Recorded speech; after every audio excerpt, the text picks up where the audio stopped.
The Nataruk is the sentient bow. Its concept art has been shown on this year's TennoCon. It is awarded for completing the new war quest.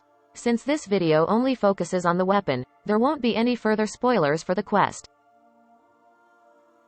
The Nataruk can fire 3 types of shots. The quick shot has a decent critical chance of 20%, status chance of 30% and a slightly below average critical multiplier of 1.8 times. It deals mostly puncture damage and a lot less slash damage, and inflicts a forced impact proc on hit. Charged shots have a very high critical and status chance of 50%, and critical multiplier of 2.2 times.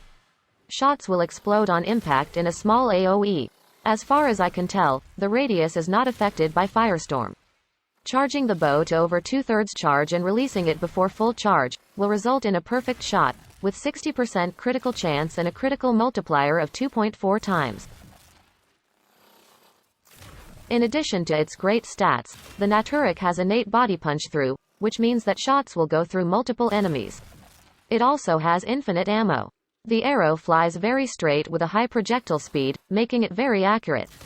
The Nataruk comes with a free weapon slot and Orokin catalyst already installed, and 4 matter I or V polarities. My builds require no additional formas, but you could put another 1 or 2, if you intend to use the Exilis slot. My first build has no galvanized mods and no arcanes. I have critical delay to increase the critical chance up to 150% on the charged shot, and 180% on the perfect shot. Then I used speed trigger to make up for the slower charge rate. You could also use Vigilante Fervor, since it has a smaller speed increase it might be easier for you to get perfect shots. Then I have viral damage and hunter munitions, since that works well against heavily armored targets. You could use faction mods, argon scope or bladed rounds, if that suits you better. Sadly you can't equip split flights on this weapon, since it technically has an AoE explosion, though Firestorm either has no effect, or only a small effect on it. My second build is a headshots build, with galvanized chamber and galvanized scope.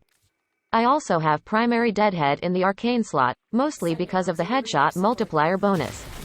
This build doesn't use hunter munitions, because I find that it deals enough pure damage, and galvanized scope and primary deadhead don't trigger if the enemy dies from the slash proc, even if the initial hit was a headshot.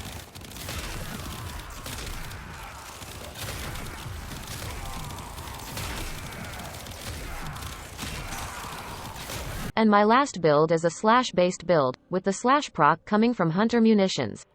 I have replaced galvanized scope with argon scope and primary deadhead with merciless, since the build relies on slash procs. I've replaced viral damage with a bane mod and bladed rounds, to increase damage from the slash procs. Vigilante Fervor is here because of the Vigilante mod set, though you can also put the mods on your sentinel weapon. The Nataruk has quickly become one of my new favorite primary weapons. I have always been a fan of bows, and this one has pretty much everything I want in a weapon. It's powerful and quite fun to use. I'd say it's worth doing the new war quest just to get this weapon.